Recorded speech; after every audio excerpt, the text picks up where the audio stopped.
देखो यार, अगर तुम लोग मर्सिडीज मोन के फैन हो तो ये वीडियो तुम्हारे लिए होने वाली गए, क्योंकि गाइज एडब्ल्यू में मर्सिडीज मोन के कॉन्ट्रैक्ट कितने साल का है ये फाइनली रिवील हो चुका है। रेन मेकर काजुचिका ओकाडा के अमेरिका मूव करने को लेकर बैक स्टेज से बहुत बड़ी अपडेट आ रही है। रे फिनिक्स एडब्ल्यू पर कब रिटर्न करेंगे, इसको लेकर काफी बड़ी अपडेट आ चुकी है। एनजेपीडब्ल्यू के स्ट्रॉन्ग वुमेन चैंपियन गोलिया उनका टाइटल हार चुकी है। एडब्ल्यू में मैट रिडल के डेब्यू को लेकर रिडल की तरफ से काफी बड़ी अपडेट आ रही है। तो गाइज वहीं एडब्ल्यू के बिग बिजनेस को लेकर लेटेस्ट टिकट सेल नंबर सामने आ चुके हैं। तो गाइज चलिए बिना किसी देरी के शुरू करते हैं इस वीडियो को। और गाइज सबसे पहले बात करेंगे एडब्ल्यू में मर्सिडीज मोन के कॉन्ट्रैक्ट की। वेल बात करें अगर यहाँ पर मर्सिडीज मोन की, तो गाइज ये बात तो हम सभी लोगों को मालूम है, एडब्ल्यू के next week big business dynamite show के ऊपर मर्सिडीज मोन एडब्ल्यू पर डेब्यू करने वाली है। और यहीं एडब्ल्यू में मोन के डेब्यू करने से पहले अब फाइटफुल सेलेक्ट की तरफ से मर्सिडीज मोन के एडब्ल्यू में कॉन्ट्रैक्ट को लेकर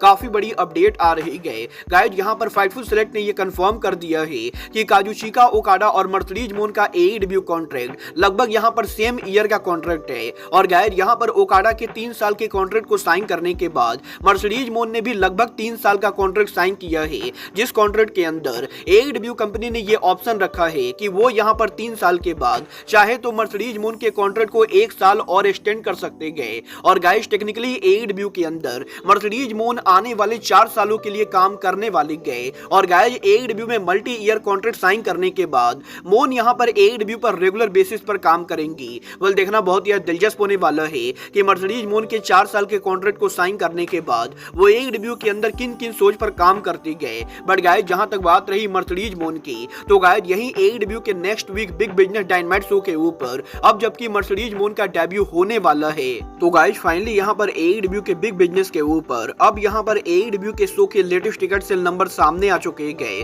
गाइज करंटली यहां पर एडब्ल्यू के बिग बिजनेस के ऊपर टीडी गार्डन में एडब्ल्यू की करंट कैपेसिटी करीबन 7800 के बराबर है, जहां पर 7800 टिकट में से एडब्ल्यू कंपनी ने करीबन यहां पर 7200 टिकट सोल्ड आउट कर दिए हैं। बट गाइज अब भी एडब्ल्यू के टीडी गार्डन में बिग बिजनेस के ऊपर एडब्ल्यू को करीबन 600 टिकट सोल्ड आउट करना बाकी है, जो कि मेरे हिसाब से आराम से होने वाला है। और गाइज मुझे लगता है एडब्ल्यू के बिग बिजनेस के ऊपर फाइनल टिकट सेल करीबन 8000 के बराबर होने वाली है। मतलब ये तो आने वाला टाइम बताएगा कि एडब्ल्यू के बिग बिजनेस के ऊपर एडब्ल्यू की फाइनल अटेंडेंस नंबर कितनी होती है। बट गाइज जहां तक बात रही बिग बिजनेस की, तो गाइज यहीं अब एडब्ल्यू के बिग बिजनेस के ऊपर मर्सिडीज मोन के एडब्ल्यू पर डेब्यू करने से पहले अब एडब्ल्यू ने बिग बिजनेस के पोस्टर को एडिट कर दिया है। और गाइज यहां पर आप लोग को यह जानकर शौक होने वाला है कि एडब्ल्यू के बिग बिजनेस के न्यू पोस्टर के ऊपर एडब्ल्यू कंपनी रेन मेकर को फ्रंट के अंदर एडवर्टाइज कर रही है। और गाइज बेसिकली ओकाडा के डेब्यू करने के बाद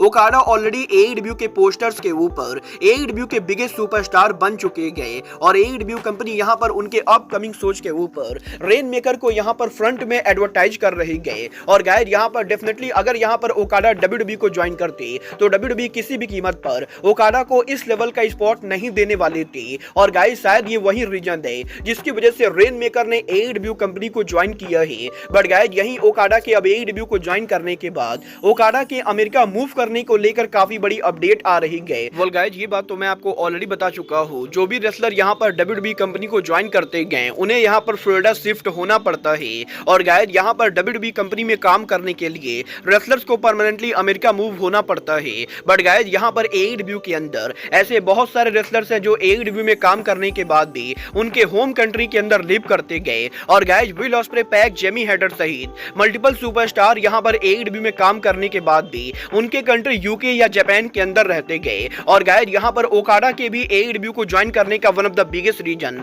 काजुचिका ओकाडा के जापान को लीव ना करना था। बट गाइज अब जबकि ओकाडा एडब्ल्यू को ज्वाइन कर चुके गए, तो गाइज ओकाडा खुद यहां पर अमेरिका मूव करना चाहते गए। और गाइज फाइटफुल सेलेक्ट ने यह कंफर्म कर दिया है कि करंटली यहां पर रेन मेकर ये प्लान कर रहे गए कि वो यहां पर अमेरिका शिफ्ट हो। और गाइज ओकाडा यहां पर करंटली जापान को लिव करके परमानेंटली अमेरिका मूव करने की प्लानिंग कर रहे गए। वेल गाइज देखना बहुत ही दिलचस्प होने वाला है कि ओकाडा यहां पर अमेरिका सच में मूव करते हैं या नहीं। क्योंकि गाइज अगर ओकाडा अमेरिका मूव करते गए तो गाइज यहां पर ओकाडा की वाइफ को काफी प्रॉब्लम होने वाली गए, क्योंकि वो यहां पर जापान के अंदर एक बहुत ही बड़ी स्टार है। और गाइज यहां पर ओकाडा की वाइफ का अमेरिका मूव करना उनके करियर पर काफी भारी पड़ेगा। बट गाइस चलिए फिलहाल आगे बढ़ते हैं और बात करते हैं रे फिनिक्स के AEW में रिटर्न सिचुएशन की। वेल ये बात तो हम सभी लोगों को मालूम है, रे फिनिक्स करंटली यहां पर इंजरी की वजह से कंपनी से बाहर चल रहे गए और यहीं करीबन 3 से 4 महीनों से AEW से गायब रहने के बाद अब फाइनली ये कंफर्म हो चुका है कि रे फिनिक्स AEW पर रिटर्न कब करेंगे। वेल गाइस रेसलिंग ऑब्जर्वर ने यह कंफर्म कर दिया है कि रे फिनिक्स के इंजरी को ठीक होने में अब भी करीबन 2 महीने लगने वाले गए और गाइस AEW के करंट प्लान के हिसाब से रे फिनिक्स यहां पर मई महीने के पहले AEW के शो पर रिटर्न नहीं करने वाले गए और गाइस पॉसिबली 5 मई वो डेट होने वाला है जब रे फिनिक्स AEW के शो पर रिटर्न करेंगे और AEW के करंट प्लान के हिसाब से AEW कंपनी ये होप कर रही है कि 5 मई को AEW के डायनामाइट शो के ऊपर रे फिनिक्स यहां पर कनाडा में AEW के शो के ऊपर रिटर्न करेंगे। वेल अब ये तो आने वाला टाइम बताएगा कि 5 मई को रे फिनिक्स AEW के शो पर किसको फेस करेंगे। बट गाइस जहां तक बात रही फेस करने की, तो गाइस यही कुछ दिनों पहले सोशल मीडिया के ऊपर NJPW के स्ट्रॉन्ग वुमेन चैंपियन गुलिया के सोशल मीडिया पर मर्सिडीज मोन को कॉल आउट करने के बाद और मर्सिडीज मोन और गुलिया की ड्रीम मैच को टीच करने के बाद अब आज यहां पर NJPW के लेटेस्ट शो के ऊपर गुलिया यहां पर उनका स्ट्रॉन्ग वुमेन टाइटल हार चुकी गए। वेल गाइस यहां पर गुलिया पिछले 8 महीनों से NJPW के स्ट्रॉन्ग वुमेन चैंपियन थी और गाइस गुलिया ने कुछ दिनों पहले सोशल मीडिया पर यह टीच किया था कि वो यहां पर पॉसिबली NJPW के windy city Riot pay per view के ऊपर मर्सिडीज मोन के खिलाफ उनके टाइटल को डिफेंड करेंगी। बट गाइस यही अब इन दोनों के पॉसिबल ड्रीम मैच से पहले आज यहां पर स्टारडम रेसलिंग के लेटेस्ट शो के ऊपर गुलिया ने उनका टाइटल स्टेफनी वेंकोर के खिलाफ डिफेंड किया और गाइस यहां पर CML रेसलिंग की वुमेन चैंपियन के खिलाफ जब यहां पर गुलिया ने उनका टाइटल डिफेंड किया तो गाइस इस मैच के एंडिंग के ऊपर स्टेफनी ने यहां पर गुलिया को बीट कर दिया है और गाइस आज यहां पर स्टारडम के शो के ऊपर स्टेफनी यहां पर गुलिया को बीट करके बन चुकी है NJPW की brand new strong women champion. और अब जबकि स्टेफनी यहां पर वुमेन चैंपियन बन चुकी है तो गाइस यहां पर मर्सिडीज मोन और गुलिया के मैच का तो सवाल ही नहीं उठता है, क्योंकि गाइस यहां पर गुलिया का स्टारडम कॉन्ट्रैक्ट ओवर हो चुका है और वो यहां पर स्टारडम रेसलिंग को छोड़कर अब यहां पर रोगी अगावा के रेसलिंग कंपनी को ज्वाइन करेंगे। और ये बात तो हम सभी लोगों को मालूम है कि टोनी खान और रोजी अगावा एक दूसरे को पसंद नहीं करते गए और इसीलिए अब यहां पर रेसलिंग बिजनेस के अंदर हमें यहां पर मर्सिडीज मोन गुलिया तो देखने को नहीं मिलेगा। But guys possibly windy city Riot के ऊपर अगर यहां पर टोनी खान मर्सिडीज मोन को अलाउ करते गए तो हमें यहां पर स्टेफनी वेंकोर वर्सेस मर्सिडीज मोन के बीच में NJPW का स्ट्रॉन्ग वुमेन चैंपियनशिप देखने को नहीं मिलेगा। वेल गाइस मैं पर्सनली इस चीज को सुनकर काफी हैप्पी हूं कि गुलिया और मर्सिडीज मोन के बीच में मैच नहीं होने वाला है, क्योंकि गाइस मुझे यहां पर यह बढ़िया से मालूम है कि गुलिया अगर किसी भी कैपेसिटी में AEW के साथ इन्वॉल्व होती गए तो गाइस बैक स्टेज के ऊपर कितना बड़ा ड्रामा हो सकता है। बट गाइस चलिए फिलहाल आगे बढ़ते और बात करते हैं मैट रिडल के AEW में डेब्यू करने की। वेल गाइस ये बात तो हम सभी लोगों को मालूम है, मैट रिडल के WWE से लास्ट ईयर फायर्ड होने के बाद मैट रिडल करंटली यहां पर अमेरिका में MLW रेसलिंग के लिए काम कर रहे गए। तो गाइस वही मैट रिडल जापान के अंदर NJPW के लिए काम कर रहे गए और रिडल के NJPW में डेब्यू मैच के ऊपर ही रिडल के हिरोशी तनाशी को हराकर टीवी चैंपियन बनने के बाद इस हफ्ते मैट रिडल के लेटेस्ट इंटरव्यू के अंदर मैट रिडल ने फॉरबिडन डोर पर उनकी अपीयरेंस को लेकर बात की,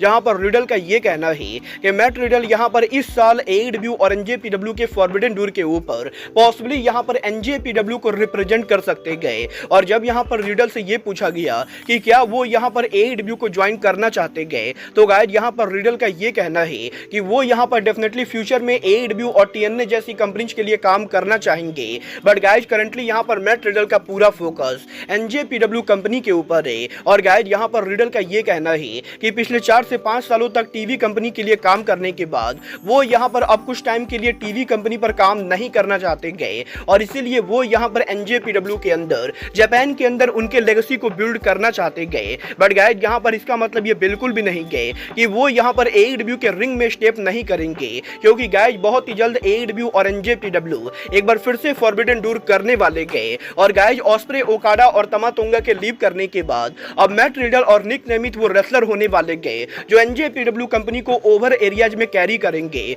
और गाइस हो सकता सकता है पॉसिबली इस साल फॉरबिडन डूर के ऊपर हमें यहाँ पर निक नेमिथ और मैट रिडल ये दोनों फॉरबिडन डूर पर एनजेपीडब्ल्यू को रिप्रेजेंट करते हुए दिखाई दे और पॉसिबली यहाँ पर फॉरबिडन डूर के ऊपर हमें यहाँ पर फाइनली डॉल्फ जिगलर और मैट रिडल देखने को मिले। वेल, देखना बहुत ही दिलचस्प होने वाला है कि इस साल फॉरबिडन डूर के ऊपर एनजेपीडब्ल्यू कंपनी को कौन कौन से रेसलर रिप्रेजेंट करते गए। बट गाइज, आप लोग जिगलर और रिडल को एईडब्ल्यू में देखना चाहते हो या नहीं, आप लोग मुझे कमेंट करके बताएंगे। बट गाइज, अब आज के इस वीडियो में बस इतना ही। मैं मिलता हूं आपसे अपने अगले वीडियो में। बट गाइज, तब तक के लिए goodbye, good night and bang.